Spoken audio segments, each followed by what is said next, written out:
Okay, hey guys. So this is live. We're live right now.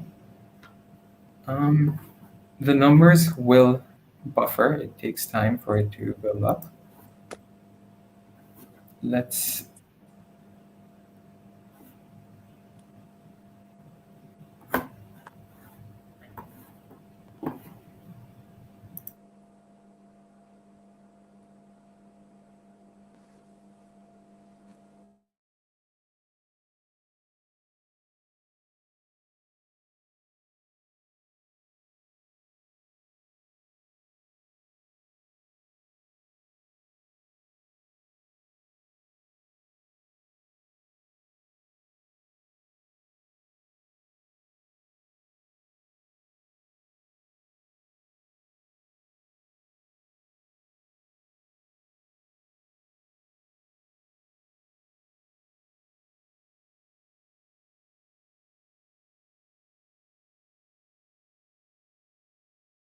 So everyone, we're gonna be starting very soon. It is 7:05. Hopefully, we can start about 7:10. So yeah, just stick with us, and hopefully, once the number builds up, we begin.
Okay, guys. So let's get things started. So there is 32 people right now. A handful of them are the O25s, I can tell. Salar Ahmed, Khizr. Um, so chill. Let's hope it's gonna build up the audience. And I think we can um, start with the live stream. So, for those who don't know, my name is Amir, and I'm a second year medical student at the Khan University. And I'm joined today with a batchmate of mine, Astad Sidwa. He's also in the batch of 2024, second year. With us, there is also Wasila Khan Pakar. She is a student from Quetta, and she took her interview here in Karachi, and she's a first year medical student, and yeah, the batch of 2025. And then lastly, we have Abdullah Jamil. He is 025, first year medical student. He is an international I guess an international medical student, and you did your schooling in the UAE. You took your interview virtually, online over Zoom, I'm assuming. So hopefully we have a good mix of variety in this live stream.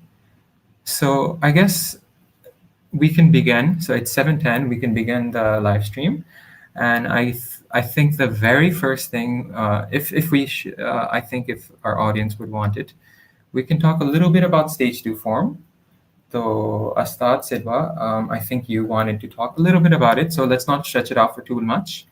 But Astad, is there anything particular you want to mention or talk about about the stage two form? Yeah, so thanks, Amir. Yeah, hi everyone. So hopefully, if you're hearing this, watching this, you've cleared your AKU test and you receive a big parcel of papers in your in your mail, right? So in those is your stage two form. That's a bunch of things that are mainly not academic related that you need to fill out and submit that are a part of your application. Now, I'm really passionate about my stage two form because I feel it was the only thing that got me in. Personally, my grades weren't the best in the test, in the NTS or the AKU test, and my A levels weren't the best either. But I had the chance to show my true colors with my stage two form and with my interview, which is something that I feel got me into AKU. So the thing about the stage two form is you have when we applied, it was divided into different sections. There was an academic section where you list down your A levels, O levels, and any academic achievements that you have, and then there's an extracurricular section. So the extracurricular section was really important in the sense that you take all the extracurricular activities that you've done in the last 5 years of your schooling. So ninth grade, O1, O2, AS, and A2, or metric and inter, whichever system you're a part of. You take the last 5 years of your extracurricular activities and you compile them and submit them to AKU. And they're divided into sports, public speaking, work, research, and an others category. And things, there are a lot of different things to keep in mind, and there's a lot of different ways of going about it, which we could talk about. I don't know. And how you categorize your different extracurriculars into different categories. So yeah, it's a really important part of your interview and your selection application. So you want to be very thoughtful when going about it. Okay, yeah, I agree with that. And I think the biggest thing to mention, at least for now, I'm sure many of you have already sent them in, but I think we can assure you guys that one thing I always bring up is how you can't be the jack of all trades. You won't be able to fill out everything. At least I didn't. I was not able to fill out my research section. I left that completely blank. I left my academics completely blank, and I left my sports section completely blank. So in that case, if you're applying this year and if you filled out this form or if you're filling out this form, you shouldn't worry about having to fill out each and every part of these form. You know, they don't expect you to be Mr. Perfect or Mrs. Perfect. You're not 100%. Nobody is, and likewise, your stage two form shouldn't be like full of everything. And one word of advice: you should not be lying about something you don't have, and trying to, you know, uh, like butter up the words and write some email address for the verifying email and just somehow trying to fill it in. Don't do that.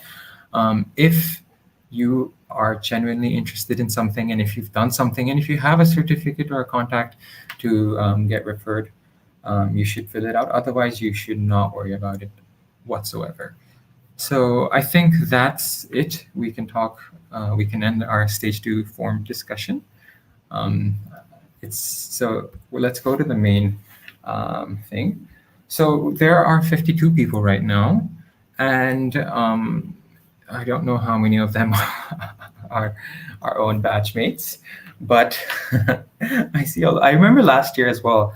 Pichle saal there was Astad in the live chat. There was Laiba. There was Umar. I don't know where they are right now. Like, I sent them the link, and I'm telling them to spam the comments. But let's begin with some of the discussion. So last year, in last year's video, we began a discussion with the basic introduction to the interview. And I think I'll begin with that. And for most of you, if you haven't done your research already, you guys should know that the interview it happens all across Pakistan, usually in the bigger cities. So that is in Karachi, in Lahore, in Islamabad, in wherever. I don't know these three cities. Okay, and if you're like Wasila, she lives in Quetta. So I guess you were given the option. She was given the option to select the city she wanted to take the interview. So she opted to take her interview in Karachi. So I guess for her convenience, coming to Karachi was the easier one, and she decided to do that. So she came to Karachi. So Astad, me, and Wasila, we had our interview in Karachi at the AKU campus. And there are two interviews, two different doctors, two different faculty members, two different professors. It could be very random. It is not pre-selected. It is very random and spontaneous. They randomly select a professor or someone who's available, and they're like, okay, you start interviewing this kid. So it lasts from 10 minutes to an hour. There is no fixed timing. It really depends on you, depends on the interviewer. And yeah, that's about it. And yeah, so there's two interview, and the duration of it varies from person to person. There are people who succeeded and got into AKU with a 10-minute interview, and there are people who failed getting into AKU with an 1 hour interview. So it really depends on the quality and the substance of the interview. And so I think I'll begin. I'll now move on to the second part, and I think it's something we get asked a lot. So it's the language. What language were we speaking in? So I think I'll first ask Abdullah. Abdullah, what language did you speak? So you had your interview online over Zoom, I'm assuming. Yeah, So what over Zoom. language did you start speaking, or how do you think the whole language thing went by? Right. So first of all, assalamu alaikum, guys. And I hope you are, getting ready for the interview and watch this very attentively because I remember last year I had, I didn't know anyone who was in AKU. Only like two of my seniors were in AKU, and I wanted to know how the interview goes. So the last year, the stream was very helpful for me. Coming to the language, for me, it was completely in English, but at the end, they asked me if I can speak Urdu because they wanted to be sure that I'll be able to communicate with the patients and all that. So speaking Urdu is actually quite important, like in hindsight, because when you're talking to our patients, even in the clinical sessions, they always ask us to speak in Urdu, and if we don't know it, so then we learn Urdu, we learn the names of the diseases. So yeah, basically all of it was in English, but at the end they wanted to make sure. They were like, क्या आप उर्दू बोल सकते हैं, कितनी बोल सकते हैं, or because I was obviously not living in Pakistan, so that's one thing which they did ask me, I think, both times. Yeah, that was the same with me. Though they asked me the same. They're like, "Do you speak Urdu?" And they're like, "Okay, I'm going to ask you this question in Urdu. You answered in Urdu." So I did exactly that, and they're like, "Okay, good enough." But the majority of my interview was in English. What about you, Wasila? Did they? I'm sure you came to the Karachi. You came to Karachi, and did they talk to you in English, or was there any other language you talked in?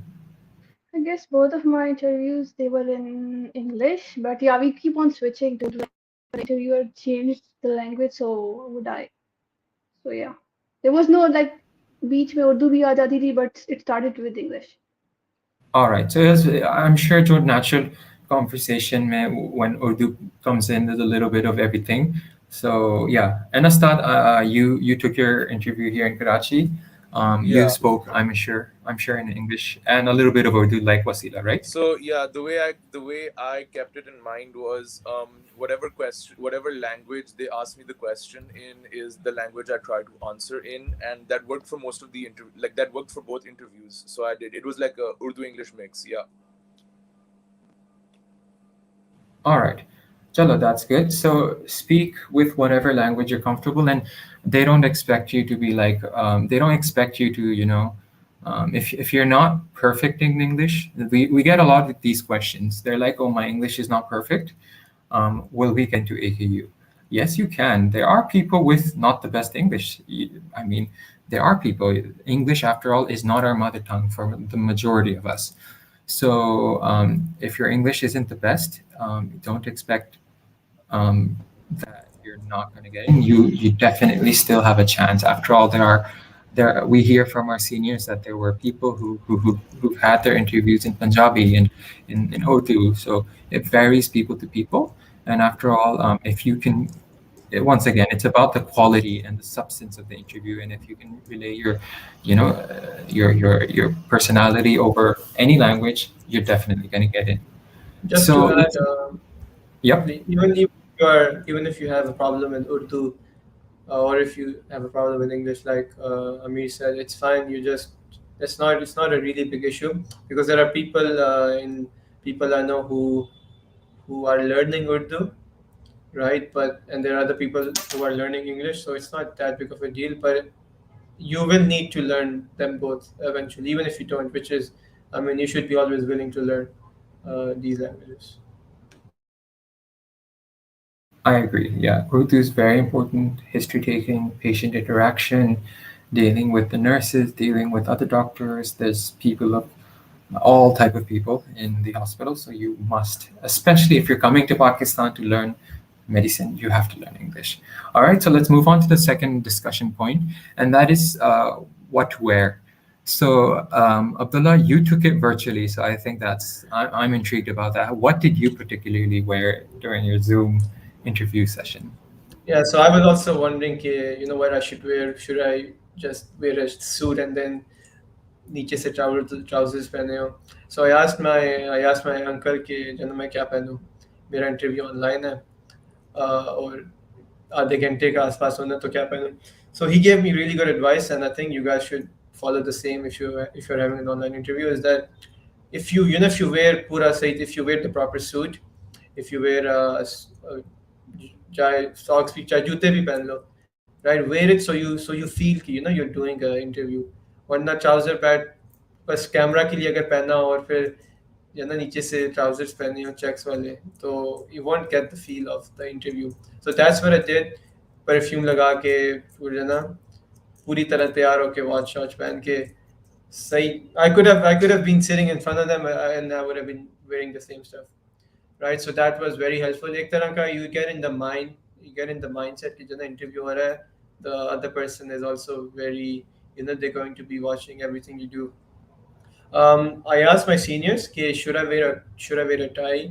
So they're like, should I wear a tie or or a coat? They're like, just wear a neat shirt and a tie. Coat पहनने की जरूरत नहीं है कि पूरी तरह इस तरह ना हो कि शादी में जा रहे हैं, but you should keep it formal. So you guys could do the same. Wear a nice shirt and a tie. Wear a nice shirt और ऊपर से कोट और फिर tie ना पहनो. So इस तरह you can do anything. I agree. I agree. So I've mentioned this quite a lot of time, even in the last year's live session. You're going there, yes, to impress the interviewer, but you're there also to boost your own. You're wearing good clothes to boost your own morale. So if you wear good clothes, if you wear a little bit of perfume, if you wear a good watch, if you wear good, if you comb your hair, trim your beard, if you do all of that, that just improves your own confidence as well as giving a good impression. Wasila, you're the only female in our live stream. Last year we had two females. So I think you can give in your opinion. But what did you particularly wear? And do you have any advice, recommendation to all our female audience right now?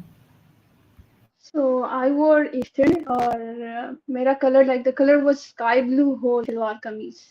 And even I do hijab, so my hijab was even in blue color, but the shade was a bit darker. But the whole theme was like blue color.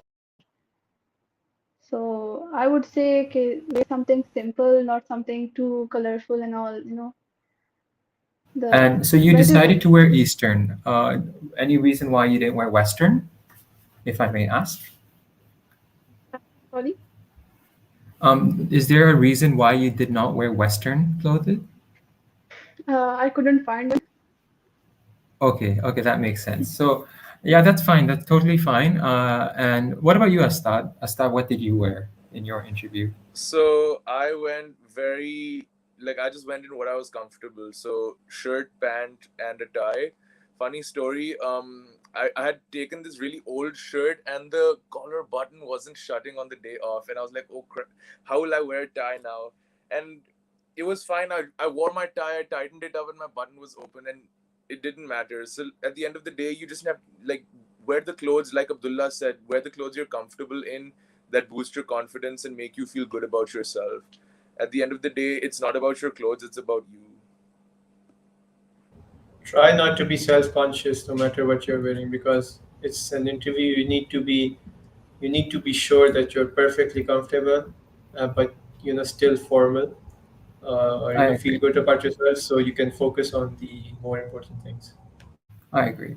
Okay, so wear something comfortable, wear something that will boost your own confidence, wear something simple, like Wasila said, nothing too flashy, nothing too obnoxious, I would say.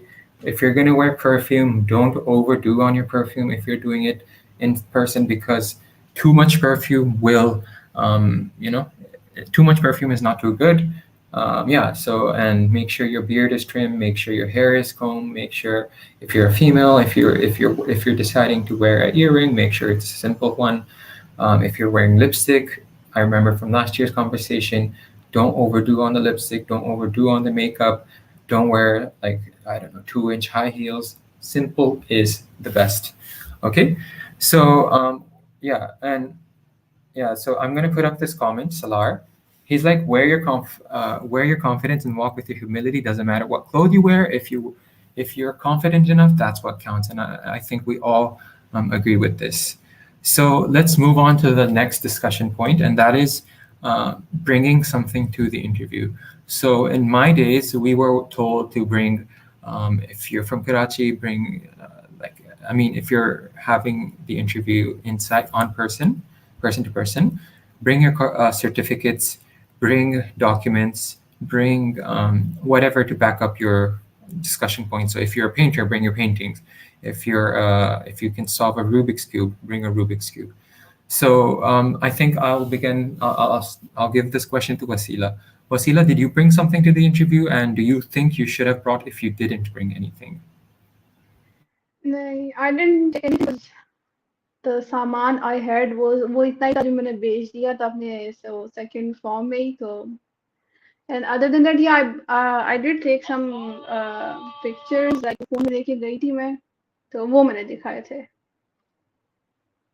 Okay. And what about you, Astad? Astad, did you bring anything to Yeah, the so interview? I had taken copies of all the certificates I submitted, never showed them to either of the interviewers. They never asked, I didn't show. Um, I'm a fan of photography, so I took my photographs. They didn't ask, I didn't show them. Again, the same thing with my origami, because I like to do origami. They didn't ask, I didn't show. So it's always good to take your things if they ask for them, but if they don't show it to you, if they don't ask to see it, it's not a big deal. And what about you, Abdullah? You had it. No, You had it I virtually. Yeah. So like yes, that's always super interesting to me. but an inside tip that I used was, I had a very small paper of the stuff I wanted to talk about, and I kept it. I had it with me while I was waiting for the doctor to come and start the interview, and it basically had my main talking points, or where I want to direct the conversation. Other than that, obviously I couldn't show them something on the camera. I did send them a few pictures in my stage two form. So that's basically that. Yep. So yeah, that's good. And I'm also going to bring up this comment. He is from our batch, Umar Tariq. So Umar Tariq says that clothes obviously set a first impression. You do not want to give the impression of being too casual, but once the interview starts, you can direct the impression based on your conversation and personality. So, what you wear, once again, boosts your own confidence, sets a very good impression if you wear good clothes. Obviously, it's human nature. If the person in front of me is wearing something super nice and super sophisticated, I would be impressed myself. So yeah, but that does not mean you're gonna get selected based on what you wear. Okay, so let's. Sorry about that. So the next discussion point is something I think I was quite intrigued about, and that is what were the differences between like COVID, taking the interview during COVID, and otherwise. So Astad and I, we took our interviews before COVID started. So we would walk into the interview. I think I shook my interviewer's hand. We were very chill. We were sitting right in front of each other. We had our masks off. It was very normal, very like the way the world used to be. Abdullah took the interview virtually, so I don't think you can really give an input there.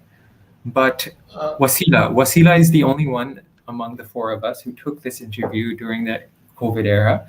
So, Wasila, is there anything particular you want to talk about, particularly about the COVID situation during the interview? So actually, so the people before me, like I saw them going, so they used to knock on the door and ask, can they come in? But with me, it was not that. Like the interview was outside already, so the first one was like, okay, come along. So मैं उसके पीछे पीछे चली गई थी, and same was the case with the second one. But yeah, when I was sitting, because they were sitting across the table, so I did ask, can I sit here? Like, so एक तो बोल दिया कि you can, but the other one literally made me like they made me sit in front so she can see me like head to toe and for my body language. So yeah, and yeah, What one about thing like, more. yeah, continue. There was no like the face shields जो लाहौर वगैरह में है ना इस्लामाबाद में there was no face shield in Karachi. Like not they didn't make us to wear it, nor they were wearing it. Yeah, so I think the other day, Astad and I, we asked a few O25s, and those who took their interview in Lahore, in Islamabad, they were given a face shield that is a clear plastic thing, and they were told to wear it throughout the interview. So that is your mask, a face shield, and sitting quite a distance. So you had to speak up quite a lot. Wasila, did you have the opportunity to take off your mask? Do you think? No, no. No, not at all, obviously. All right. So, and I think on top of all of that, I think this time around, everybody will be vaccinated because they did mandate a vaccination certificate during the AQU test. So I'm assuming they're expecting most of you guys to be vaccinated. So yeah, let's see what happens. But once again, I think you will be asked to wear a mask. Maybe you're not going to be seated super far away. But yes, I'm assuming social distancing would still be implemented. Astad, do you have anything to add here? I mean, at the end of the day, just be flexible with it. Like, don't be too rigid about obviously maintain your own choices. Like, if the interviewer takes their mask off, do not feel obligated to take your mask off. You can keep it on if you want to. They're not gonna tell you to take it off, obviously. But if you feel like you're in a situation where you're comfortable taking it off and they've taken it off, you can too. I mean, again, assuming you're both vaccinated and 6 feet apart and following those kind of protocols.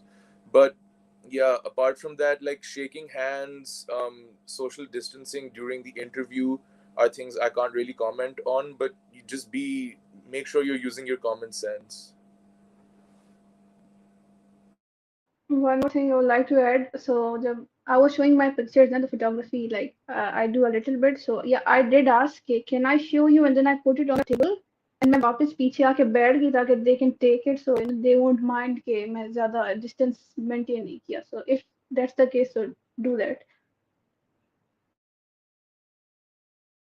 That makes sense. All right. So if there are any questions, I will be adding them onto the screen. But like for now, I don't think there are. So Just to add, I mean, yep. Continue. for international students, or if you are living outside Pakistan, I actually came around in November to Pakistan, and I was expecting that I'll be able to give the interview in person in Lahore. But the date got delayed and the cases were rising up. So I was, to be safe, to not get locked out of Abu Dhabi where I live. So I came. So actually, if you're more comfortable giving it in person, you can come to Lahore and you can do that, or wherever you live in Pakistan. But because it's COVID and the cases can rise, and then they'll have to delay it, just be flexible in your approach. Yep. So yeah, I think that's a good word of advice. And I think right now with travel restrictions at ease, COVID, everyone is probably vaccinated by now. A lot of the people. So I think coming to Pakistan for the interview would be easy. Abdullah, I think before I move on to the main topic discussion points, I saw a question above. I forgot who it was from, but the question was along the lines of taking the interview virtually versus taking the interview on site in real. Abdullah, do you think you were at a disadvantage or do you think you were at an advantage taking the interview virtually?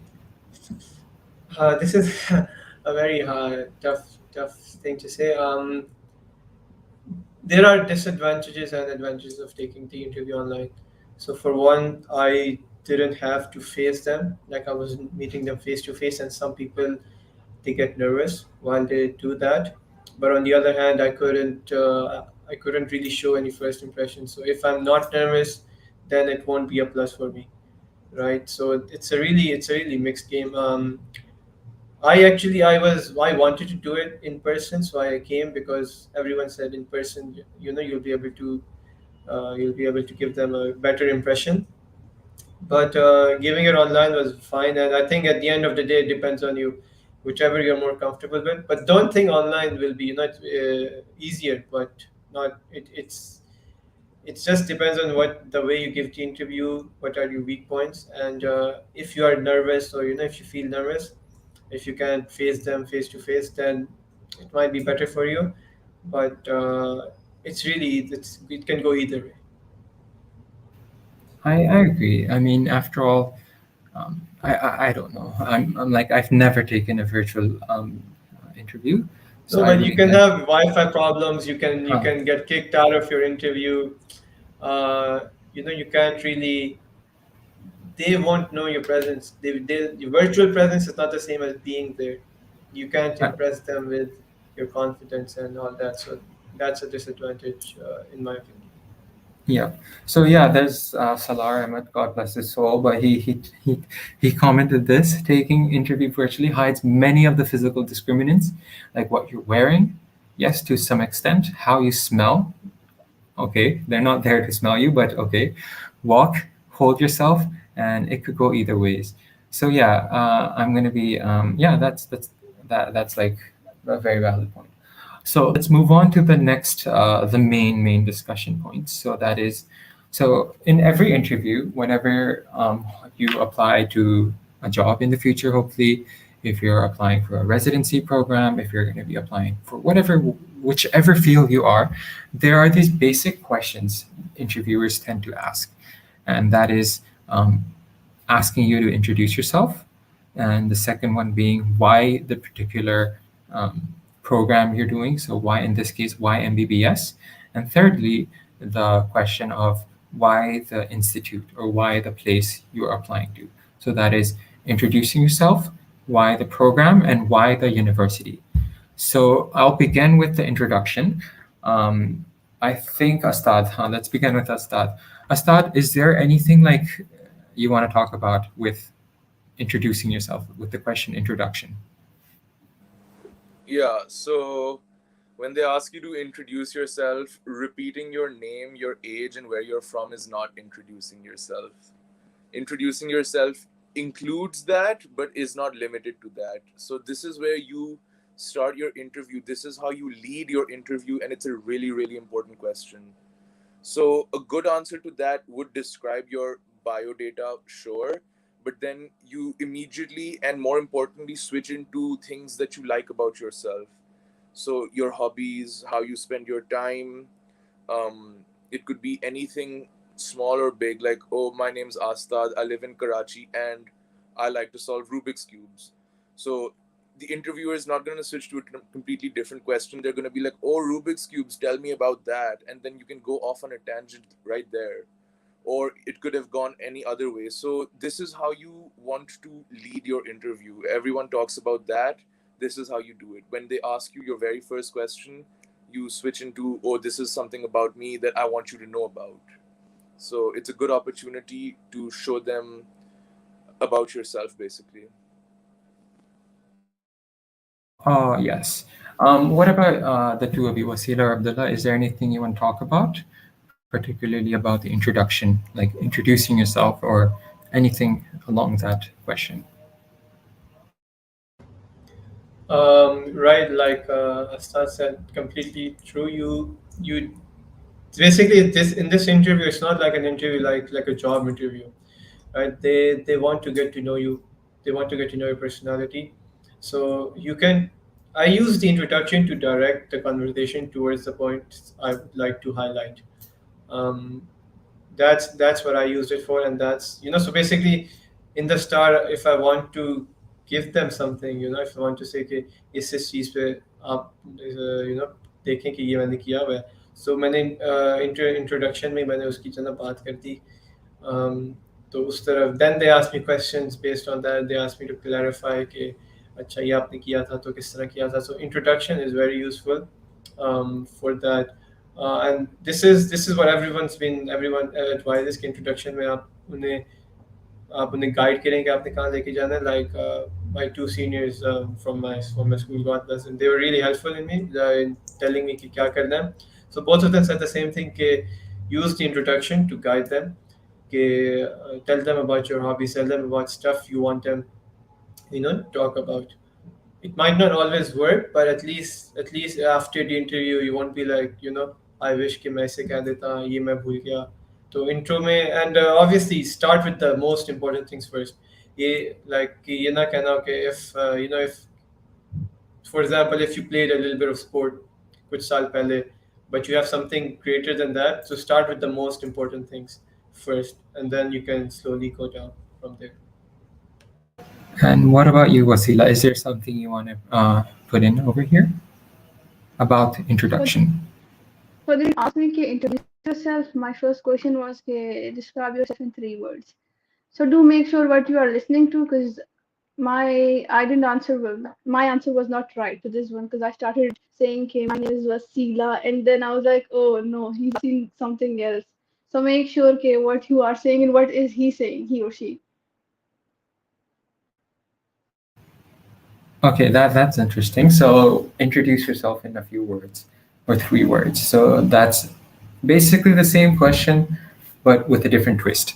So I agree with what Abdullah Jamil said, and that is when you're talking about when you're introducing yourself, that your introduction will navigate the rest of your conversation. That is, if you bring up a hobby, if you bring up something interesting, if you bring up something the interviewer likes, the second follow-up question will definitely be something about that. So if you talk about, for example, if you talk about Rubik's Cube, there's a good chance they might ask about Rubik's Cube, So I ideally would say, I would say, okay, ideally your introduction should be something light, something very jolly, something very fun, something very, not, yes, I mean, there's no harm introducing your, like, you can say that, oh, I'm a family of this, I have 2 siblings and a mother, father, blah blah blah. But if you can put up something jolly that might make the interviewer laugh, that is just a benefit. So there was, Just to yeah. add, in my case, in the first interview, the interview spent some time, talking about my family. She was interested. She wanted to know how many siblings, what they were doing, what my father does. So it can depend on the interviewer. Also, don't family shouldn't be main focus point. Like, you can mention it, like I mentioned it, because I thought it would be good way to start off. I mentioned my family, and then later on they asked me, okay, what my sisters did, what my father does at the job. So sometimes they would like to know about that. I agree. I agree. So whatever you feel comfortable with, again, sharing. And eventually, I feel a lot of the things you might not mention in an introduction will eventually come out in the conversation later. So let's move on to the second discussion thingy.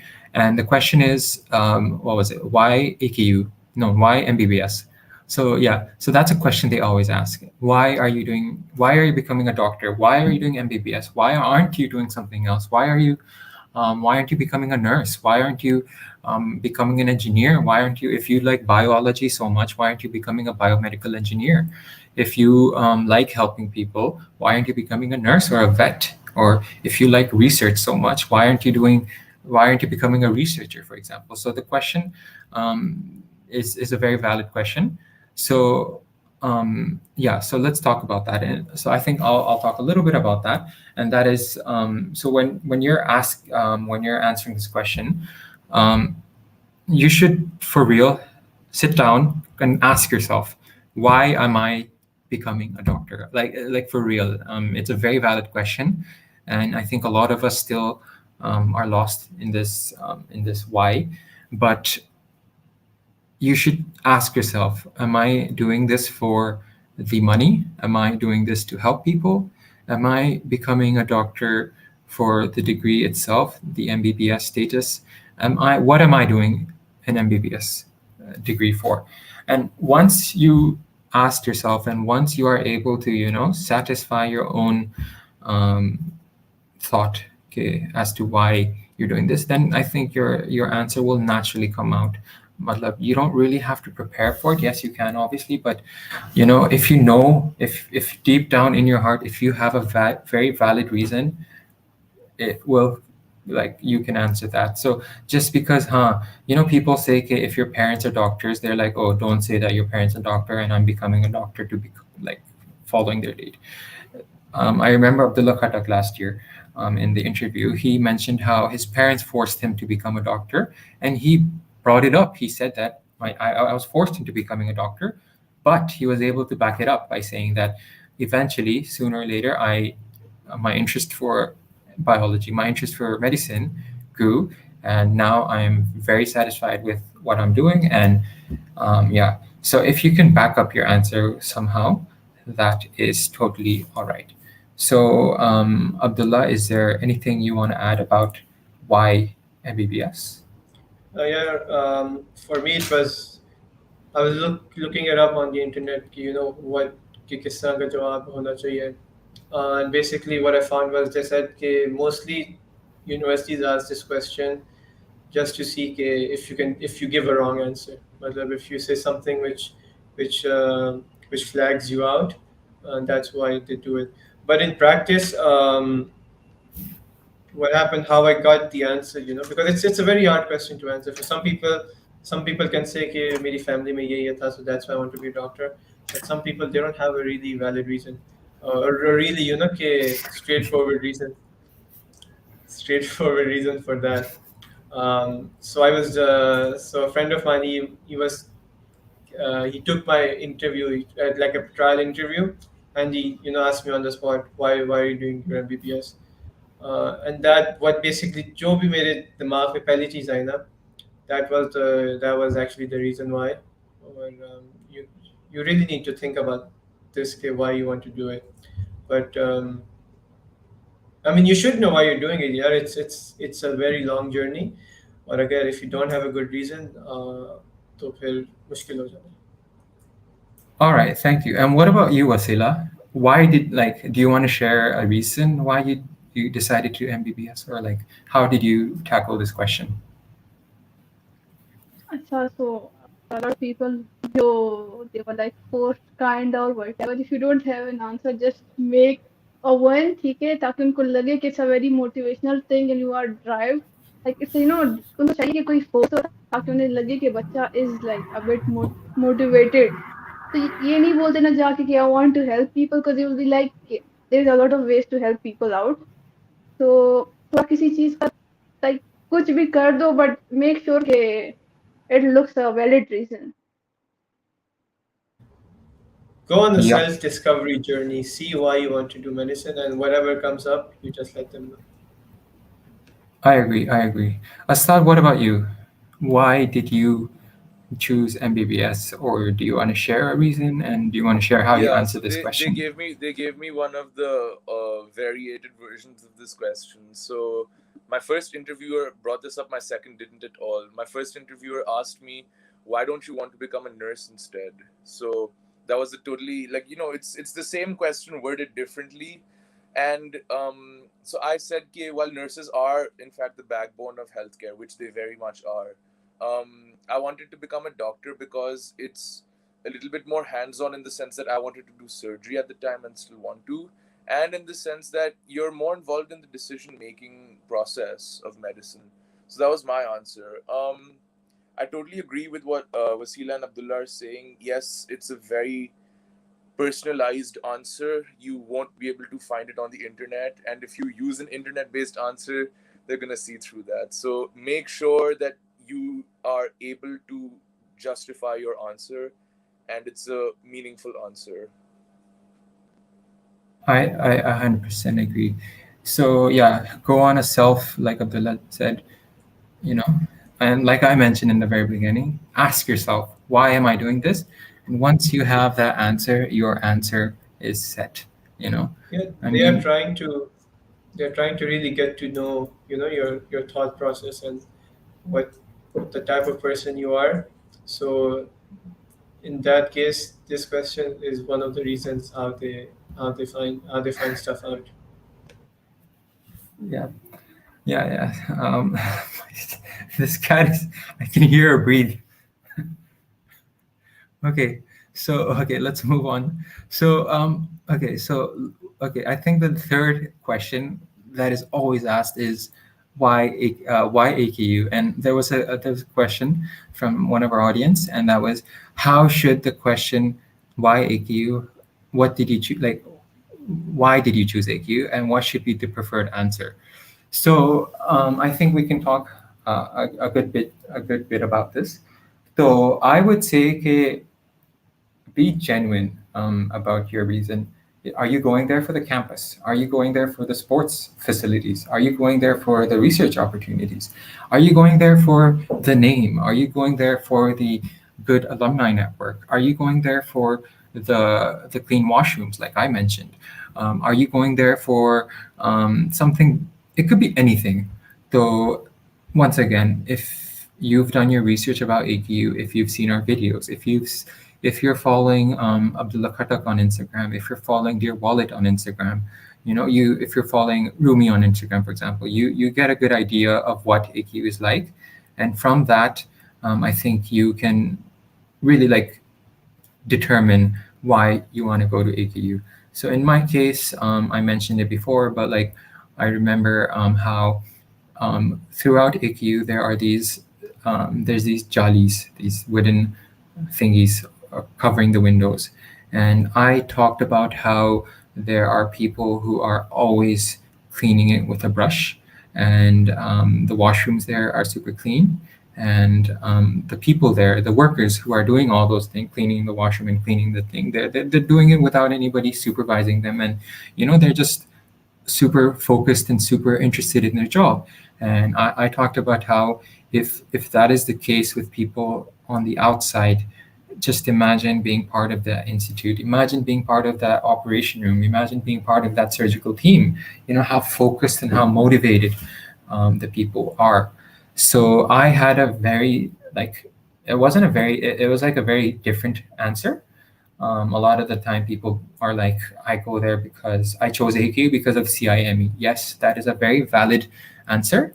Yes, it's very overused at times as well, but have a reason.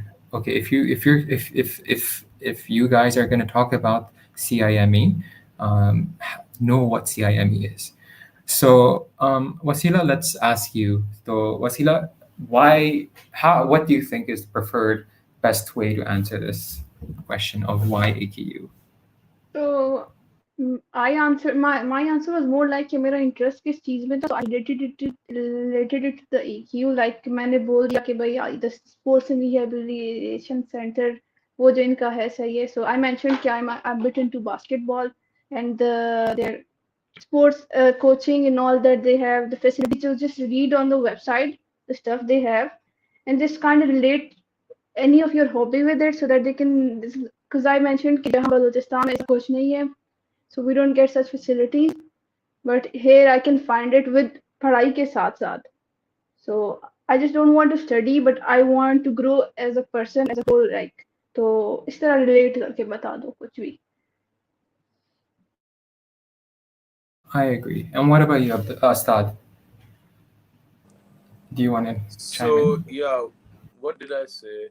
Mainly, I talked about the networking opportunities because at the time I thought that that was going to be something very important to me, which it has ended up being.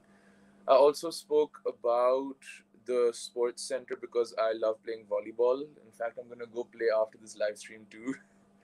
And again, it's like Wasila mentioned, and like you mentioned, you just need to relate your interests and the things that you admire about AKU and want to have be a part of your life. So, so just see what you can relate to about AKU, whether it's the campus you like spending. Like I see people who are happily sitting in the middle of campus, just reading a book and absorbing everything going on around them, and that's a valid reason to want to be at AKU, just so that you can say I want to be on the campus, which is a good answer. I like the same. Like for me, I think one of my answer was campus. The campus is it's incomparable. You cannot, at least for a medical school in Karachi.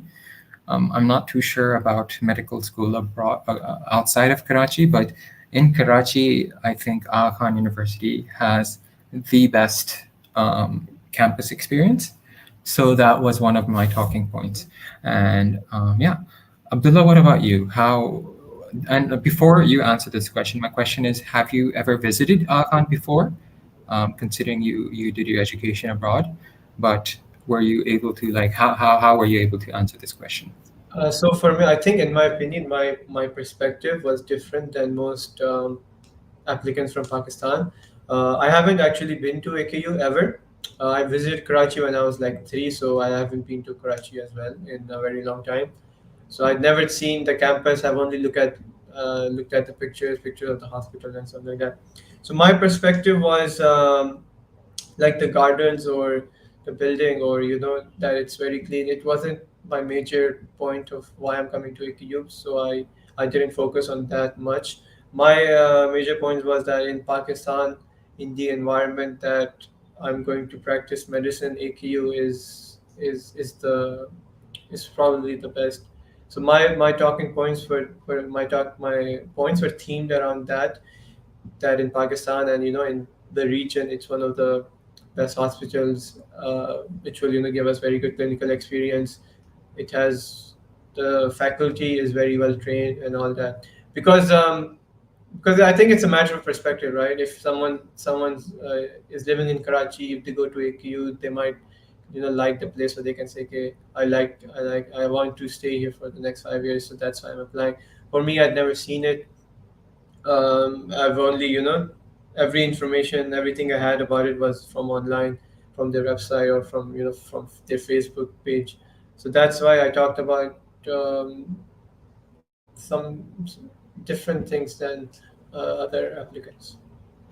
Yeah, that is very true. So I'm also going to bring up this question, this comment, Umar Tariq. So he's like, if you mention something about AKU, be well versed in what it is. Don't throw names of buildings, programs, and all just randomly around for the sake of it. So if you're going to talk about the CIME building, if you are going to talk about the SRC, that is the Sports Recreational Complex, I think like Wasila did.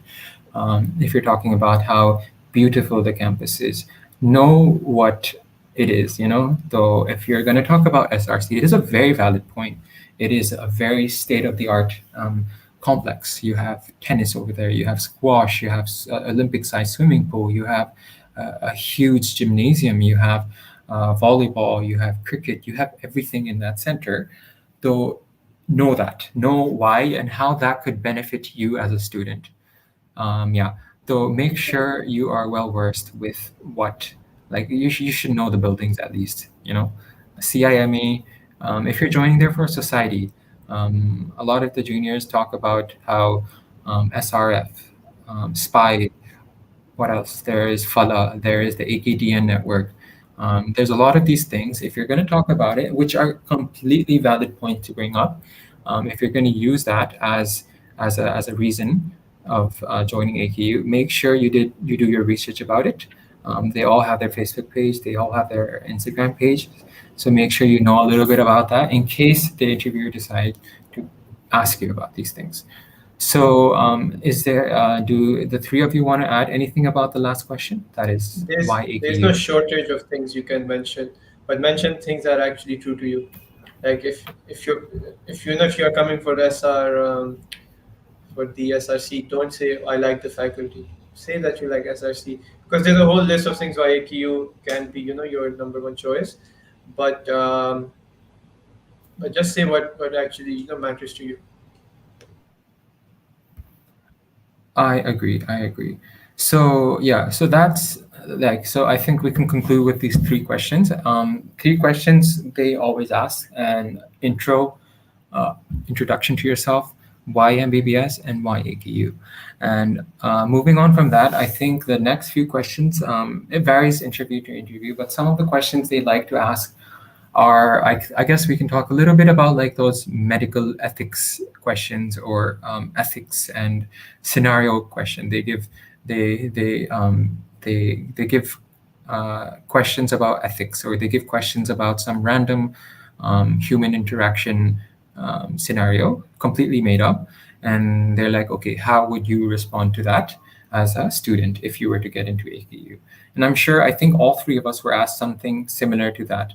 So I was asked about, I think, cheating. I was asked about cheating. I don't know what you guys were asked about. And they always ask something about this.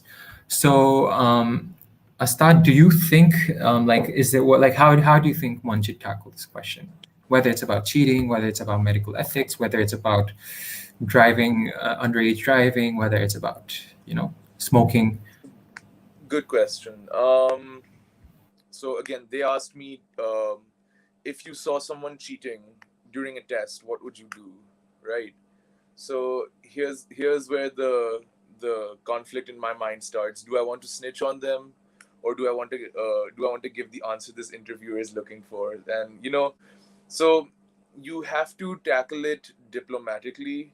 You have to tackle it in a way where where you want to be morally correct. So the way I answered that question was, I would tell that person to go fess up about what they did, like go tell the teacher you were cheating, and if they wouldn't tell the teacher, then I'd go tell the teacher. That was my answer for that kind of situation. But again, these are no wrong answer kind of, well, there are wrong answers obviously, but there are a multitude of ways you could answer this kind of question correctly. I agree. I agree. So as long as you're not super extreme, just try being in the middle. So if I don't know, just a question from the top of my head, if they ask you about killing of dogs, what is your view on that? There's a huge rabies outbreak in Sindh. How do you think you should treat that? Or, how do you think killing these dogs in the road are good? Like, you should be very neutral and you should be in the middle. You shouldn't be like, oh yes, kill all the dogs, or no, don't kill any dogs. I don't know. I don't know. Like, I don't know if there's a right answer to that, but like, yeah, just try being very There's diplomatic. always alternate solutions, like, oh, why are you killing them? Spay them, neuter them, so that there's no more dogs eventually, right? So there's hundreds of different ways to answer these kind of questions, and most of them are not wrong. They just want to see how you think through these, and that goes for a lot of the questions that they ask you during the interview. They're not looking for the right answer, or they're not looking for wrong answers to get you out of the interview from. They're looking for your thought process, because that's what they're trained to do as interviewers. They want to see how you think and how you tackle problems. which is a very important part about being a doctor. Yeah. Wasila, were you asked a question like this? A very, some might say, stupid question. I was asked about this if a friend of yours got caught, cheating during an exam. So what will you do? They did ask this, and yeah, they did ask it from your perspective. What do you think? Like, क्या लगता है? What is bio ethics in medicine? So they did ask this. I didn't give a scenario, but उन्होंने पूछा आपके ज़हन में क्या है ये? And do you want to share the response? What did you answer to that cheating question if your friend was So cheating? it's a bit अच्छा था. I just said कि मैं ऐसे दोस्त ही नहीं रखती जो cheating करते हैं. It's just, I don't know. Sorry, wait, Wasila, your voice was a little bit cutting off. Can you repeat? I said कि मैं ऐसे दोस्त नहीं रखती जो cheating करते हो. Oh, okay. Okay. So, and okay, before I move on to Abdullah, there's this person, Aksa, she asks if is it possible to give interview in Urdu language? Yes, it is. Once again, it depends on the flow of conversation. Sometime you're going to be talking in Urdu, sometime you're going to be talking in English. I think I think the interviewers, they expect you to speak in English, but again, if you think you are more comfortable in Urdu, if you can somehow relay that to the interviewer will automatically transition to Urdu. So yes, you can give your interview in Urdu. Wasila, do you I want to want say to add something? one thing because one of my interviewers, she asked me since you are trilingual, which language you are comfortable in talking. I was like, I'm fine with any language, like Urdu or English. So maybe they'll ask. But it's better to say Oh, कि भाई so दोनों आते what's the third language? हैं. Oh, okay, you speak Pashto as well. So do you think they could have asked you in Pashto if the interviewer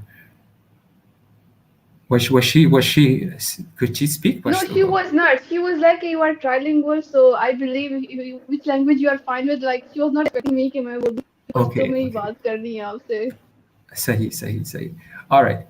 Okay, so Abdullah, were you asked any scenario question, anything ethics related, any one of those questions?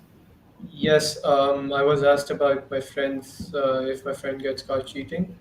I'm not sure if both of them asked me or if one of them asked me, and I will also ask loosely related moral questions like if your friend is, I think, doing drugs or smoking or something like that.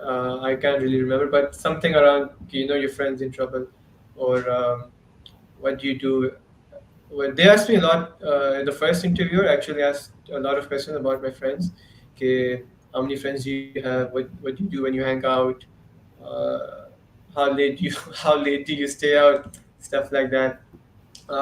So yeah, you should be able to have a moral standard which you can follow to answer these questions, because doctors really need ethics to be, and they can't compromise on that. So you answer these questions. There's a question in the chat about if someone lives in Lahore, can they ask him if they should, why did he go to King Edward, and or something like that.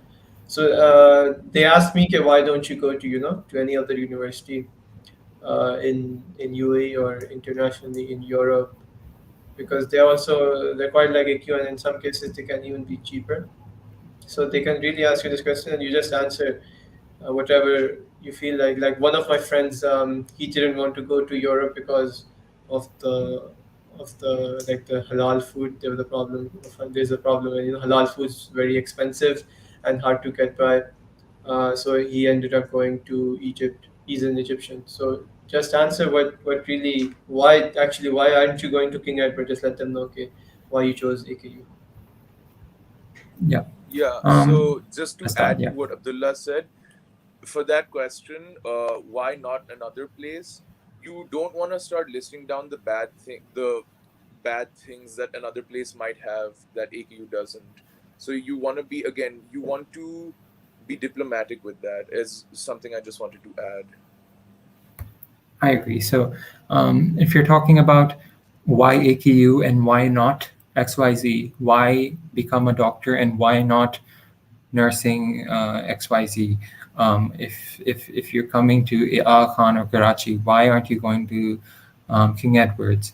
If you are talking about anything, the main thing is you should be very neutral and very diplomatic about it. And at the same time, you shouldn't be bashing any other institute. You should not be bashing or talking bad about any other thing. So if you're talking about Sonam, I mean not Sonam, nursing, for example, you shouldn't be very rude about nurses. You should be very, they're just as important as doctors. So you should consciously remind yourself all the time not to be like super harsh about other things. Yeah. Okay. So we talked about. Wait. So we got this question. Should I tell them that I participate in various math competition, or only if they ask? Okay. So well, I think okay. Let's talk about this. So a lot of the times the interviewers do ask straightforward, directly, okay, what do you do for your hobbies? What are your extracurriculars like? What do you do for fun? They like asking, do you read? Do you sing? Or whatever. They ask these very open-ended questions. So I think related to this, I'll put this question up on screen.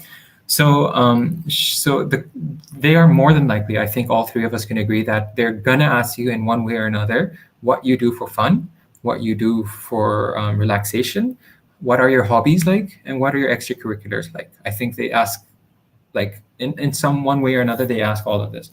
So to answer Ali's question, should I tell them that I have participated in various math competition, or only if they ask? So once again, if the question or if the opportunity arises, then yes, obviously you should bring it up somehow.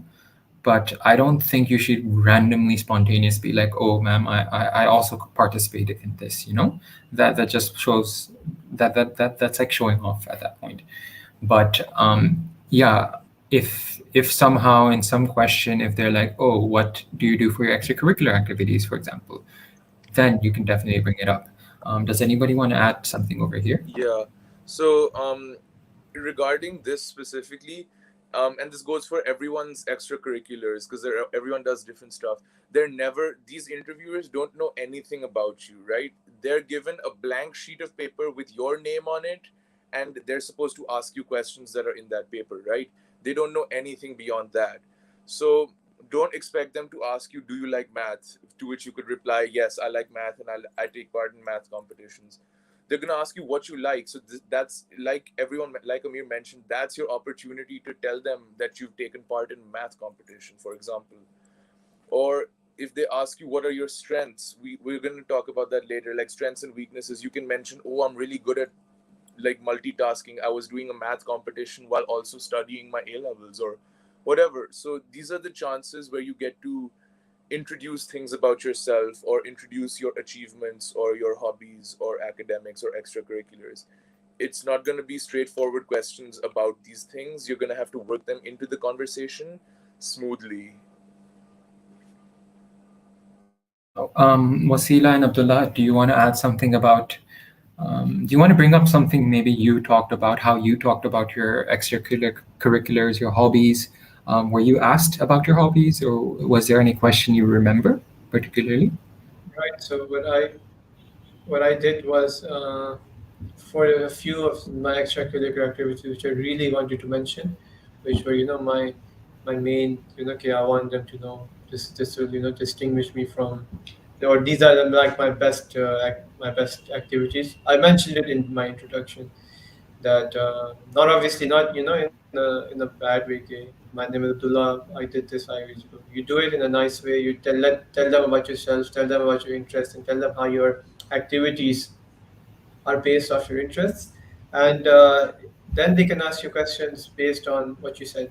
So if I think Abid, or so if you really want to let them know that you participated in this event, and if this is a really important talking point, mention it in your introduction. Mention that I like math, and I took part in this. Then they'll probably ask you, if you like math, why aren't you doing engineering? So they'll ask you questions based on what you tell them.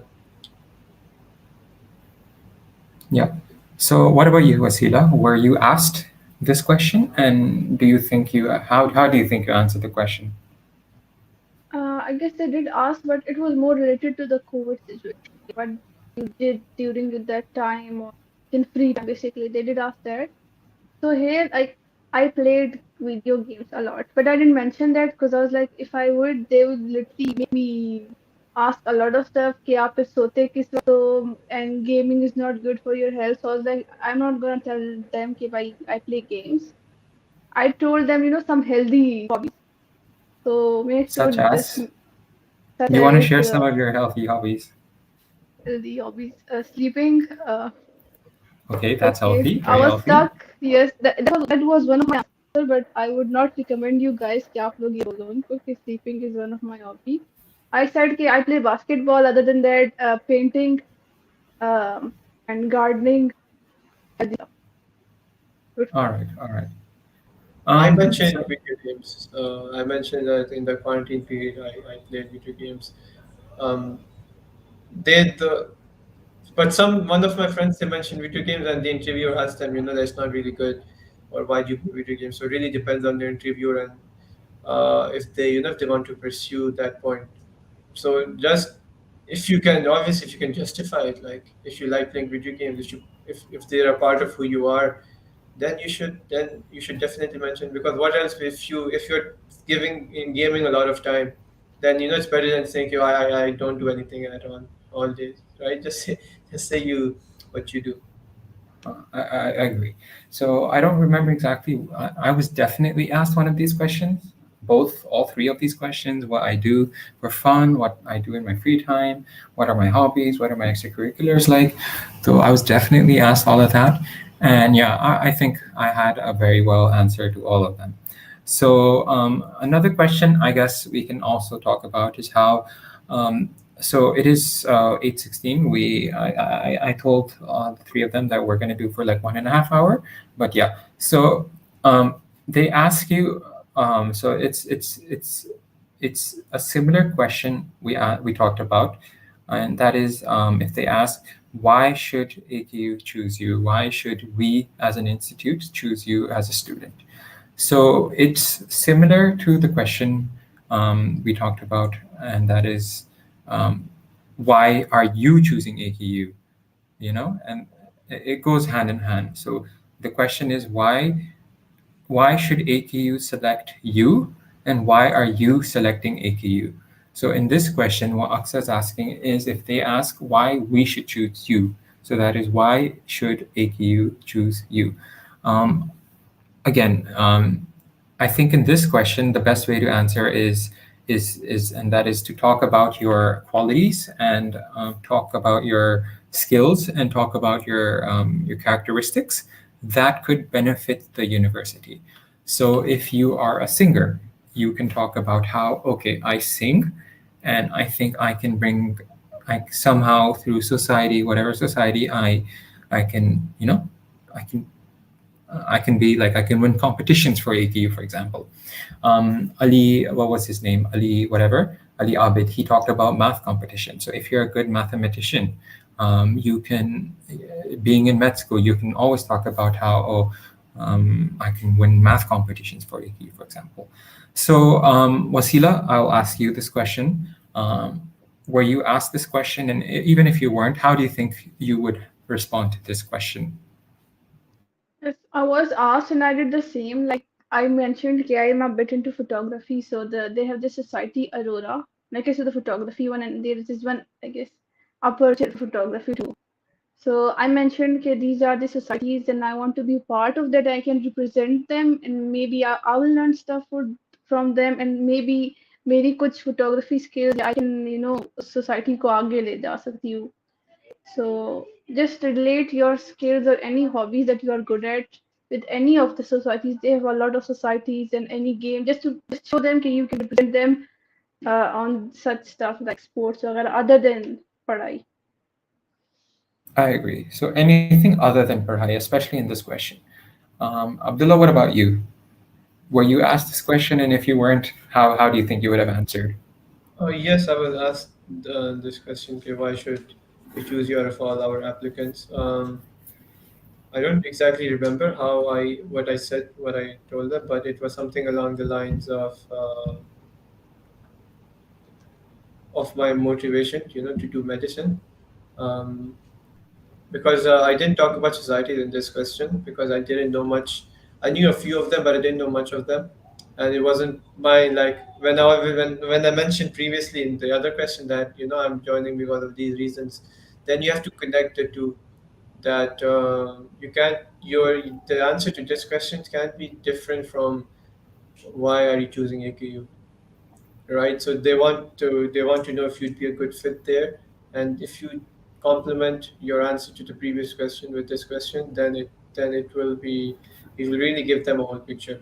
So that's what I did. I think I mentioned about the academics, motivation, or something along those lines. All right, and Astad, I'm sure you were asked this question. I think everybody's asked this question. Yeah. So how did you So answer it? I tackled this question by mentioning my soft skills that aligned with the ethos of AKU. So things that I thought would make me a good fit for AKU, not necessarily academically speaking or extracurricularly speaking, but like more like my personality traits, such as like, oh, I thought that I'm a good multitasker, I'm a good leader, I have good people skills, good communication skills, which are all things that would make me a valuable member of AKU's community, especially when it came to collaborative efforts. So that was the kind of thing that I said. So just a different perspective. Yeah, you can mention academics, you can mention extracurriculars, you can also mention your soft skills like people skills, communication, stuff like that. Yeah. So yeah, once again, there is never a correct answer. You can talk about academics. You can talk about, like I mentioned, and like I think Astad mentioned, talk about your own personal traits and characteristics. So if you are a paintist, like Wasila mentioned, she talked about photography. Wasila mentioned how she can be part of Aurora Society. So if you've done your research on AKU and if you know societies of AKU, you can talk about how you as a person can benefit the society and in overall benefit the university. All right. So there's another question. So I think it's by Uzma Nan. So the question is, if you're someone who doesn't necessarily participate in a lot of extracurriculars, but you're curious and self-motivated and do stuff like online courses on your own. So in this question, I remember Abdullah Khatak in last year's live stream. He talked about he mentioned how he brought up his online presence, and he talked about his blog, and he talked about his social media presence. So if you have a blog of your own, if you've done online courses, you can definitely bring it up. And for example, I'm not too sure, but a lot of people have their own Instagram photography pages. They have their own baking Instagram shop. They have their own clothing shop online on social media. So these are very interesting things you can bring up. And yeah, these are very valid discussion points. Do you guys want to add something here, to Yeah, I particularly wanna to I this wanna question? just I just wanna point out really quickly. Um in this question she's mentioned they've mentioned do you do stuff like online courses, blogs? Those are extracurriculars. Um I don't understand. A lot of people don't understand that extracurriculars literally refers to what you do outside of studies. You don't need to have certificates to have done extracurriculars. Solving Rubik's cubes in your free time is an extracurricular. Playing piano because you like to play piano, not in a competition, that's still an extracurricular. You can do whatever you want in your free time. Even just saying like I like to take walks, that is still an extracurricular. Now, the way you prioritize your extracurriculars is a whole different topic, but you can't say that you don't have extracurriculars because everyone does stuff outside of just studying. Everyone does it. It may be small, it may be big, but everyone does stuff. So being self-motivated like that and mentioning that is up to you, and it's all about how you mention that in your interview. Yes, I would I like to agree. add I would like Okay. to add to this point. I also added like I'm not good at painting, but I did mention that I do it in free time when I feel like just be away with everything. So I just randomly paint. Even though I did mention that I'm not good at it, but I just like doing it. So you can say like it's the same point. That these are extracurriculars. I would I say agree. mention everything, everything worth mention. Everything, like everything is worth mentioning basically.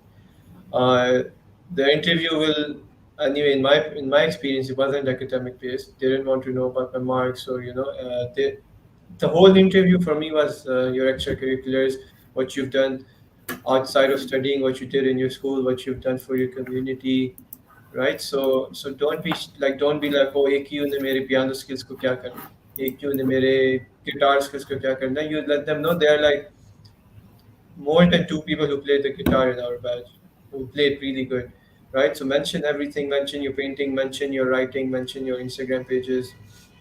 If you did something within 2 years or 3 years of the application time, you can mention it. And like don't worry, don't be like एक इतने बड़े एक ने क्या करना है कि अगर मैं मेडिसिन नहीं पढ़ता, अगर मैं fiction books पढ़ता हूँ.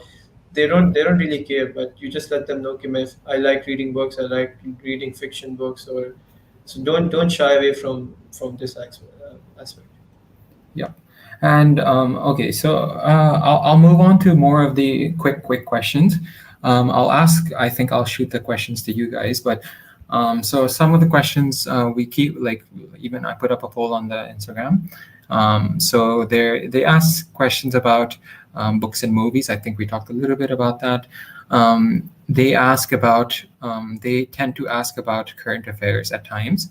So make sure you have a little bit of knowledge about who the president, prime minister of Pakistan is, the health minister, the dean of Khan Medical College, the dean of School of Nursing. Make sure you know who the new president of Khan is. He was recently appointed, so it could come up in conversation. There is the CEO of AKUH, that is Dr. Saad Shafi. Just have once again, if you're doing your research, you will have a good idea of who all these people are. So yeah, and I think yeah. So another question they like to ask is, yeah. So we get a lot of questions. You know, what are like some of the other questions? Do you guys have any questions on the top of your mind, particularly about yourself or whatever? What are some of the Just questions that they ask? just Yeah. make sure that you know what's happening around the world, because I remember this youth is in US elections day. So they did ask a guy who won or who is winning. So and then they went into states and a lot of stuff. So make sure if you know about it, just read a little bit. Yeah, and so some other questions they like to ask is, they like asking about your future plans. That is after you graduate from your medical college, after you graduate from Alcan. So I think a lot of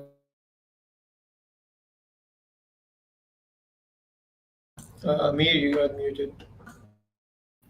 Yeah, sorry about that. So I think a lot of our plans is to go abroad to obtain the best training possible.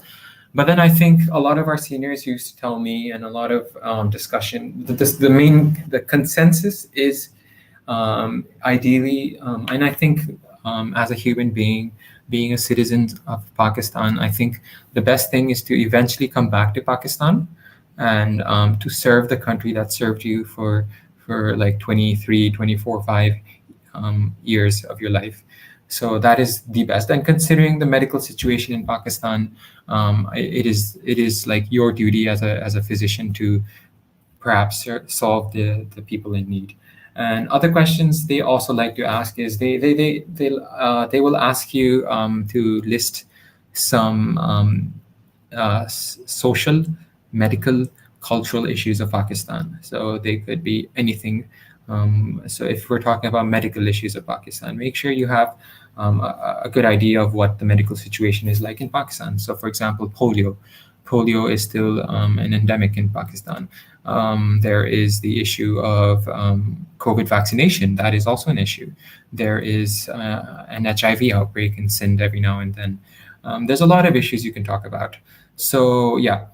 So, other than that, some other questions I think we can talk about is, yeah, they tend to ask very controversial questions every now and then. They could ask you if you think men are better doctors than women, or are women better doctors than women? No, women are better doctors than men. They ask you questions on evolution, on cheating, like we talked about, on smoking, on if you're a partying person, if you're a college. If your educational background is from a big college in Karachi, they usually know a lot about it, and then they tend to ask stuff like particular to that specific college. So I think Astad and I were from this one college in Karachi, quite infamous for a lot of reasons. Though I got asked questions about a lot of weird stuff. So as long as your answers are very neutral and very, very non-controversial, you shouldn't be like, oh, switching sides. So if you've decided to say, okay, oh, this is my stance, you should remain and stick to that stance. You shouldn't be switching here and there. Make sure you stick to your grounds. And I think that's very, very important. Okay, and yeah, so I think we can start wrapping up the interview. This session. There are, so there's, unfortunately, we don't have a lot of questions coming in. I remember last year there was a lot, but so the one questions, like if you guys have any questions, do send them in. Do the interviewers ask similar questions in the two interviews that AQ conducts? So I would say kind of, and I would say, so if Astad mentioned how they have a blank piece of paper and they jot down points about stuff you talked about. So in my case, I was cross-checked when something I talked about in the first interview, the second interviewer asked me about that. So yes, they do ask similar questions. So I talked about reading or something in my first interview, and then the second interview asked me, okay, you talked about reading before in the previous interview. What do you read? Something along that lines. So yeah, they definitely do ask similar questions. Since we don't have much questions rolling in, I think I'll give a. Like Yeah. many applicants were wondering how they can get experience or buff up their CV before applying to AKU. So there are a bunch of like societies which, like, I mean, these days it's very easy. Online, most of the work that needs to be done is online in marketing or something. So I remember a few days ago, one of my friends was telling me about Search It. I think they have a page on Instagram. They are looking for medical applicants to do some like internship with them. So you guys can check that out. And one question they asked me was if I knew anyone in AKU, if my parents were doctors. Very very random stuff, very random stuff like that. Okay, if any of your seniors are in AKU, or how did you prepare for the interview? If they told you something about AKU that that really interests you. So I told them that one of my seniors in third year told me about CIME, and that really increased my motivation for AQ. So stuff like that. You can also mention that. And okay, so Wasila, what about you? Do you have any like few things you were do you remember any questions on the top of your mind? Some questions you were asked and talk. Do you want to talk about them here right now? So I would like to add about this volunteering work. It's like some of people like जो इस तरह के areas से आते हैं where they don't get the chance to have that. So अगर don't get worried about it कि you don't have any questions पूछा गया था. I just simply mentioned कि I never got an opportunity to do it. If I would have, और अगर कोई opportunity मिलती, तो अगर आपके पास नहीं है, so just don't stress about it a lot. And other than that, they did ask, how are you socially? How are you a social butterfly or introvert? So they did ask that. Then they asked me, how many contacts do you have on your phone right now?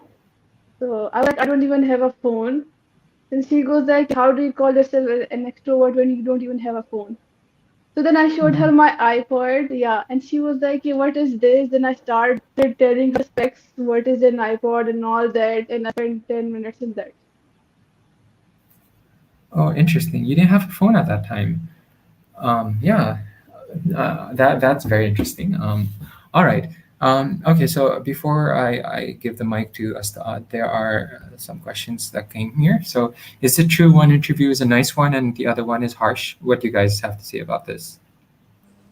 Both of my interviewers were very nice ladies. They were very, very kind, and they were very, very like focused on putting me at ease before the interview. So no, that is not true. You can have bad luck and end up with two very bad interviewers, or like very harsh interviewers, or you could have good luck and end up with two very good interviewers. So it's very debatable. Yeah, I agree. I had two very nice interviewers. I remember the names. It was an amazing experience. What about you, Wasila?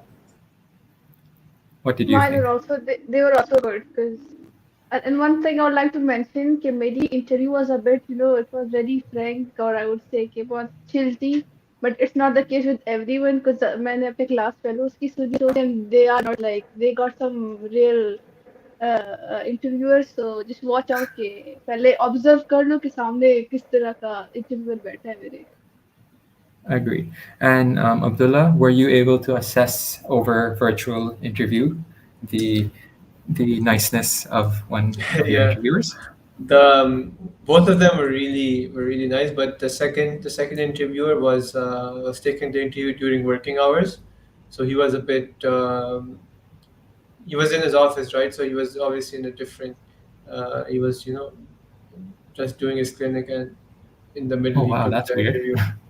I think, but he was sitting in his office. I suppose he was on his break or something along those lines. The second, so it was a slightly rushed, but he was amazing. He was an amazing person. In the end, we sort of joked कि आपको उर्दू आती है, मैंने कहा हाँ मैं तो सही तरह बोल लेता हूँ, इंग्लिश से भी अच्छी सा.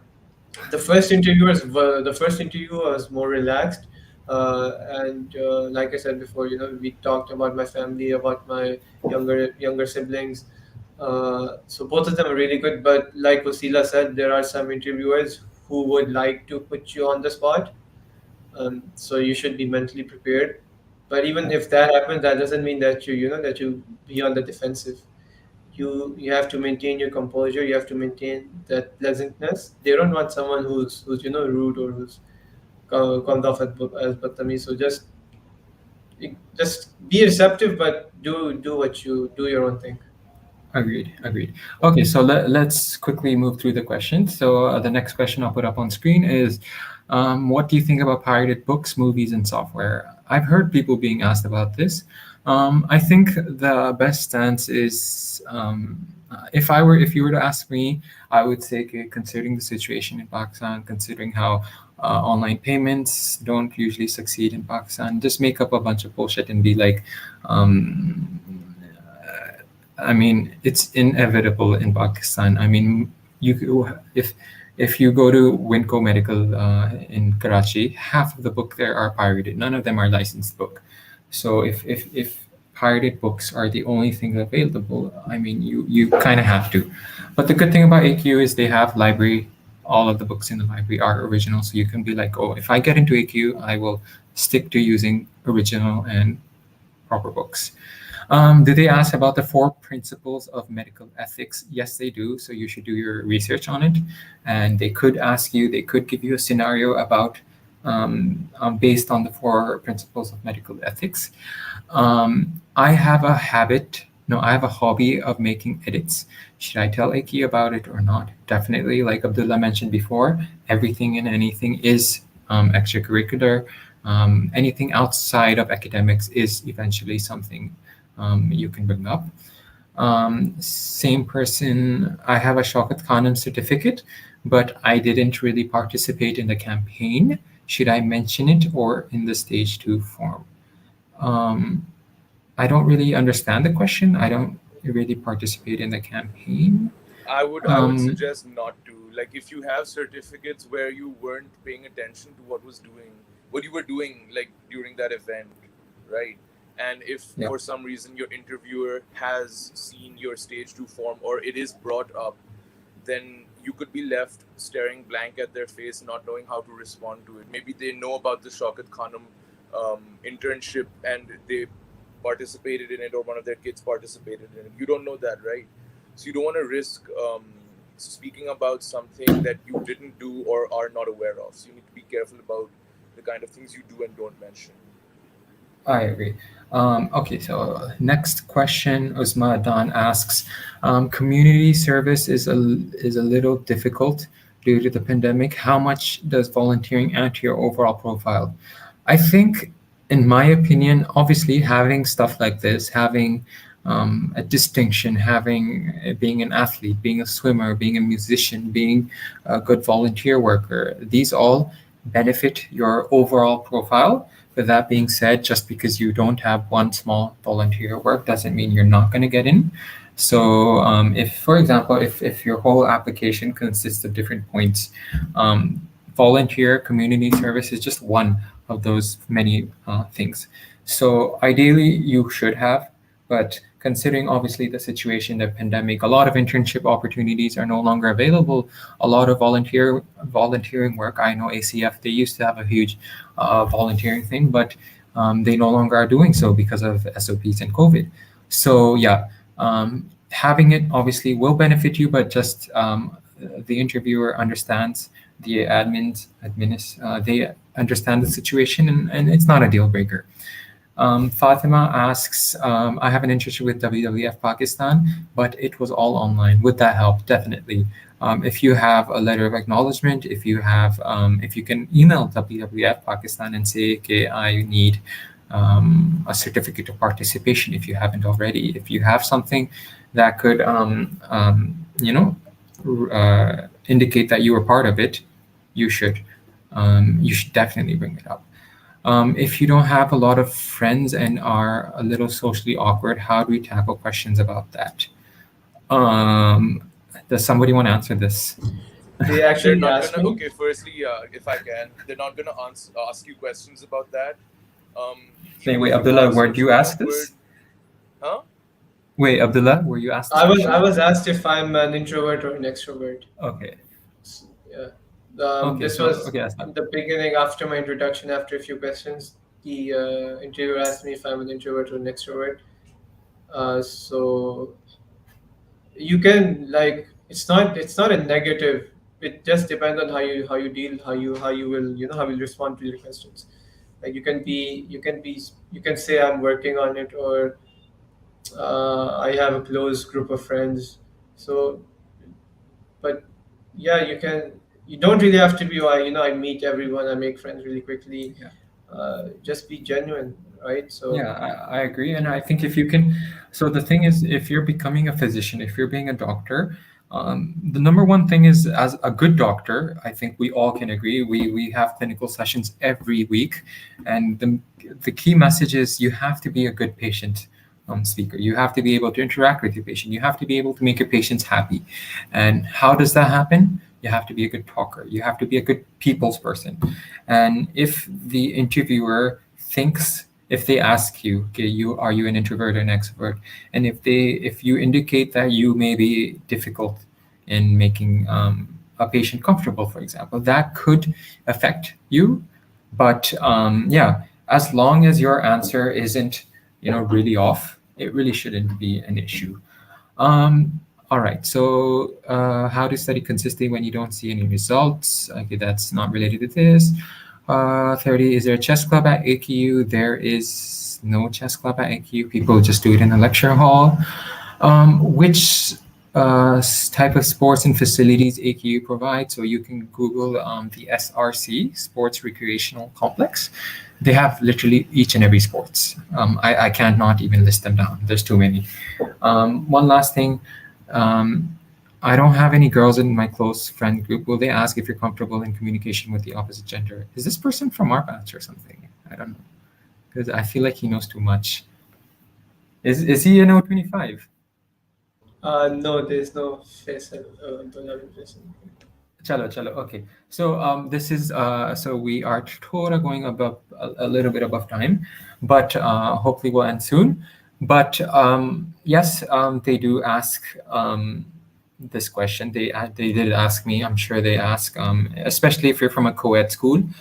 For Wasila, they would ask Wasila, "Okay, are you comfortable making a male friend?" And for us guys, they would ask, "Are you comfortable making a female friend?" Just hope they don't ask a guy, "Are you good with guys?" or whatever. So so the best way to answer is कि, देखो, once again, going back to that question of being an introvert versus extrovert, as long as your answer doesn't seem like it's going to affect you being a physician interacting with a patient, if you, yes, people are not comfortable in making friends with the opposite gender, but coming to Karachi, coming to AKU, coming to becoming a doctor will require you to make friends of the opposite gender. So if you are having trouble, you should work on it.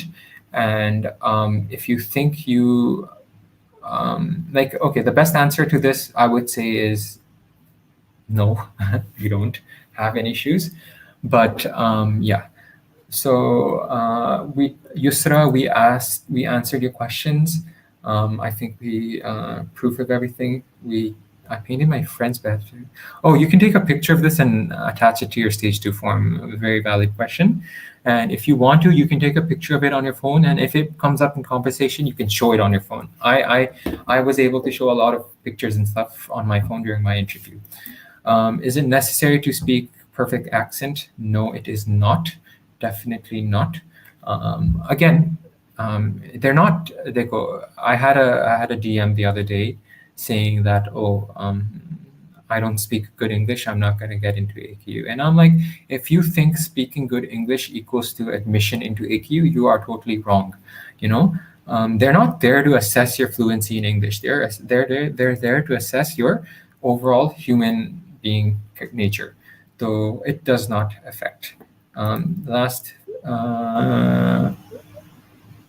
Okay, Abdullah bin Faisal. Okay, what if interviewer tells you that you could just become a nurse to help people? What do you need to? Then how would you respond to this? Okay, does somebody want to answer this quickly? Yeah, so we already spoke about this. This was something they asked me in my interview. Why don't you just become a nurse? And while nurses are, you can go back in the live stream once it's over and watch it too. But while nurses are the backbone of the healthcare system, doctors do play a more important role in the decision-making process, and that's something that personally I wanted to do, which is why I chose to study medicine via MBBS and not via a nursing degree. I agree. So I think you just have to make sure you do not bash or make fun of nursing. It is a problem here in Pakistan. It is. They could ask, "Hey, why aren't you becoming a dentist?" And as I think there's a lot of memes and a lot of joke that dentists are not even doctors. They make fun of nurses. They make fun of dentists and vets, for example. So as long as your answer isn't too harsh on them, and if your points are valid, so becoming a doctor, it means you have leadership, you have control of that, you have decision making power. There's a lot of you are put in stressful situations, and that gives you thrill. That is a very valid thing. People like that thrill. So go back to we talked about this question in this very live stream. We talked about this question in the last year live stream. So it's probably going to be like down below. Abdullah Faisal, he is a fresh. He has this interview. So good luck. If they okay, let's. Okay, I'm just going to pick this and another question, and that's it. We're going to end it there. So if they ask personal weaknesses, can you mention you're struggling with being overweight, or will it give the impression that you're not confident with your physique? Astad, would you like to answer that? So, as someone who is overweight, that's not a weakness, bro. Like, struggling with being overweight is not a weakness at all. So, do not think of it as a weakness for yourself personally. Personally, weaknesses are things that you want to improve about yourself. Yes, weight can be something that you may want to change about yourself. It's something that I work towards as well. But those aren't the kind of weaknesses AKU cares about. And frankly speaking, don't think of it as something that brings you down. So it's not a weakness, in my opinion. Um, Being confident about your physique is a totally different story, and there's different ways of coping with that as well. But I would suggest, when they if they ask you about your strengths and weaknesses, you mention personality traits or things that you want to improve about yourself in terms of soft skills. So things like you want to improve your communication skills, or you think that you procrastinate. Those are things that I mentioned, and those are the kind of things that you can talk about in terms of weaknesses. Being overweight is not a weakness. Yeah. I agree. So quickly, this was the last question I was thinking to answer. Is it important to score good grades in MCAT? Is it important to do A levels? No, it is not. You don't need good MCAT grade. You just need to make the cutoff. And last question. I promise you, last question. So Haris asks, what if I say that playing video game is a hobby of mine, but explain it in a way that it helped me? Will that be a good hobby? So Wasila, do you want to answer this? So personally, I thought about this a lot, TK, but it will outweigh TK. They will ask, I am sure, कि भाई, video games are addictive. The first question they will be like, how do you cope up with that? And so I would recommend कि don't mention video games. Like do mention कि nahi, just don't. It's mix. Like I would say, K mention it. I think Abdullah mentioned that he played video game. As long as people learn. There are. It's not all PUBG and killing games. There's a lot of educational games. There's FIFA. There is um, whatever games, and there's a lot of sport game and whatnot. So as long as you can somehow say that you know, what is this? How to answer a why you question. So yeah, what if you say they're playing video game? Okay, so I think we are gonna end the Q&A over there. I think I will first give the mic to Wasila. Wasila, is there any last remarks, any last thing you want to say before we end? So anyone who's traveling, because मेरा ये upper hand I feel like था कि they did ask me कि like आप इधर खुद आए हो अकेले आए हो from all the way from Balochistan Quetta. So I guess I took my flight and I just came over here now. So they were like a bit impressed by you can do it, and they did ask how will you cope up with, have you ever moved like घर से बाहर निकलना and all that. So if you are like अगर आप दे दो दूर जा रहे हो, so do mention this कि आप अकेले आए थे यहाँ तक ताकि उन्हें लगे कि you can survive. Yes, that is true.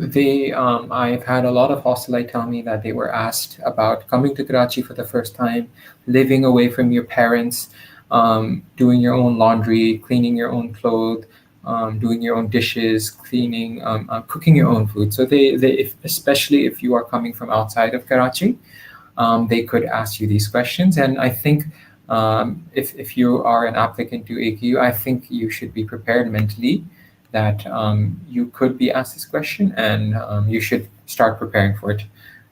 Yeah. Abdullah, do you want to say anything? Yeah, just a last two pieces of advice. Most of your questions, they might be very personalized. Like for me, they were, okay, why don't you go study outside Pakistan, or study in UAE, or study in Europe? They asked me why. They asked me if I cook, if I can cook. They asked me if I can adjust to Karachi. So very personalized questions, which were specific to me in many of the cases. So whatever you tell them, they'll ask questions based on your personality, based on your circumstances. So don't worry if you think you have both the extracurriculars, or you have less mind. If you're invited for the interview, then you have passed that stage. And secondly, for the stage two form and for the general application process, the MBBS.query at AKU is a very helpful email address. They can answer anything regarding, if to confirm if AQ has received your stuff, to confirm if you, like, suppose you have a question कि यहाँ पे मैं ये यहाँ पे I attach these, should I attach these documents with the later on, through the whole process, MBBS.query will be your best friend in AKU. So do use this address. Be polite and ask. And sorry to cut you off here, Abdullah. Other than it's I think MBBS dot something admission. What's the exact? Do you remember the exact email? Queries dot MBBS. I think it's queries dot Query.mbbs at aku.edu or exactly. mbbs.query at AKU. Exactly. They One are of the really two. helpful. Yeah. Exactly. And if you're from within Pakistan, just like Abdullah said, other than emailing them, you can also call them. They are open from 9 a.m. to 5 p.m. They have a lunch break at 1 to 2. So as long as you call within those hours, they are more than likely going to answer your call and answer your questions. Yeah. Abdullah, do you want to continue? And lastly, this is very important. I cannot stress how important this is. You have to be genuine in the interview, because if you are not, there are two interviews. They will find out if you think, okay, I can fool all of them, then you're mistaken. These guys are pretty smart. Some of them are even AQ grads. Both of my interviewers were AQ grads, right? So be genuine and don't be afraid. Just hope for the best, and good luck to all of you. All right. And lastly, Astad, do you have any last remarks and Yeah. tips? So Advice? Yeah. at the end of the day, AKU does not look for a person who fits into their definition of a good AKU student. That's not what they're looking for. What AKU looks for are people who they feel will excel at what they do outside of medicine, because everyone's going to become a doctor. You don't have to think about AKU as the only place to do medicine. What's special about AKU is the fact that they help you be doctors that are good at more than just medicine, and they help you excel at what you're already good at. Like Abdullah mentioned, being genuine is the most important part of the interview process. You will not get through an interview successfully if you are lying, if you are telling things about yourself that are not true, and if you're just, not being true to yourself, especially. So, those are the key things that you need to do when you're taking an interview, is just be genuine. I agree, and I think I will end this thing. So yeah, before I do that, yes, Abdullah tells me that it is mbbs.query at aku.edu. So that is the email, mbbs.query query at aku.edu. Any question, anything related to the stage two, anything about your interview, whatever, they are gonna email back. Okay, and okay, so how will any last tips? I would say enjoy your time there. Don't lie. Be genuine. If you can, try being jolly. Don't be super. So if for I was taking someone's mock interview just today this morning, and just imagine a scenario where there's an interviewer, Professor XYZ. This interviewer is taking 10 interviews a day for 3 days a week. That is 30 interviews in 1 week, for example. Okay. Now, imagine 30 bachon mein se, how many of them are going to be talking about CIME? How many of them are going to be repeating the same, oh, I like research, I like this, I like that, I like this, the same repetitive thing. So ideally, in my case, I think what I was able to do amazing was I was able to bring up something very silly and very appropriate, related to AQ or related about the conversation we had, that was completely different from the norm.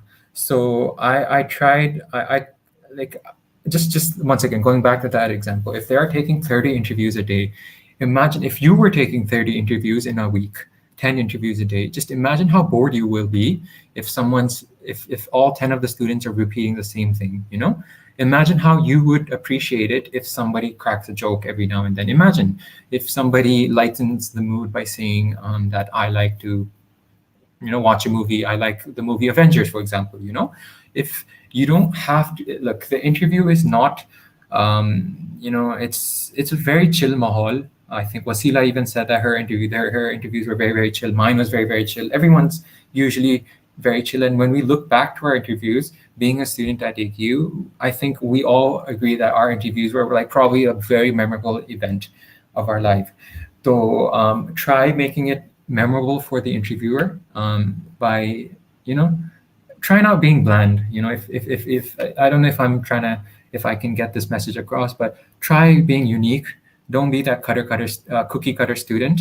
Try bringing joking, being silly, smiling, laughing, obviously within the boundaries of this interview session. But I would say be a fun person to talk to, you know? Yeah, you don't want to be really, really weird about it. Be interesting, basically. Talk Be about your book. interesting, yeah. Talk about Because your. once again, if they're interviewing 10 people in one day, and if there was that one person out of the 10 people who cracked a joke that made the interviewer laugh, I would be like, oh shit, I remember this person, you know? I'm like, इसलिए तो whenever I meet my interviewer, Abhi, as a second year medical student, the interviewer still remembers the things I talked about. He follows up to the questions I brought up, and he follows up to the things I talk about. So I left an impression in his mind with the discussion I had. So that should be your objective. Your objective should be to be an interesting person, to be able to, you know, be very fun and very nice person to talk to. So I think on that mark, I will end this live stream. Abdullah, Astad, Wasila, thank you so much for being a part of this. It was a very fun discussion, a very long discussion, and I hope the audience found this useful. So for the audience, this video will be live on YouTube. It will be up on YouTube immediately after, and hopefully I will be able to timestamp the duration of this whole video. So yeah, so the three of you, please don't quit, but I will end the broadcast now. Thank you for joining us. Bye. And end broadcast.